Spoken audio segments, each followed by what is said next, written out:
Hello అండి, this is doctor Preethi Pellakuru, consultant dermatologist at Siddhartha hospital, Nellore. ఈ రోజు మనకు హోలీ దగ్గరలో ఉంది కాబట్టి ఈ వీడియోలో ఆ టైంలో తీసుకోవాల్సిన జాగ్రత్తల గురించి డిస్కస్ చేసుకుందాం.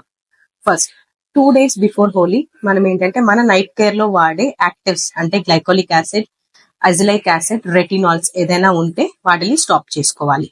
On the day of Holi ఏంటంటే మార్నింగ్ మీరు ఫేస్ వాష్ చేసుకున్న తర్వాత థిక్ మాయిశ్చరైజర్ ని అప్లై చేసుకోవాలి. Don't forget ear area and neck area, ఈ ఏరియాని కవర్ చేయడం ఇంపార్టెంట్. మాయిశ్చరైజర్ పైన you have to layer it up with sunscreen. SPF 50 ఉండే సన్ స్క్రీన్ తో లేయర్ చేసుకోండి. అండ్ ఆ రోజు మీరు preferably try using natural colours over synthetic ones. Once Holi is done తర్వాత again wash it with a mild cleanser. Don't scrub it too much, don't scrub the colours too much. Again try to reapply your moisturiser. ఈ జాగ్రత్తలు తీసుకున్నట్లయితే మనం భయం లేకుండా హ్యాపీగా హోలీని celebrate చేసుకోవచ్చు. Take care, happy Holi.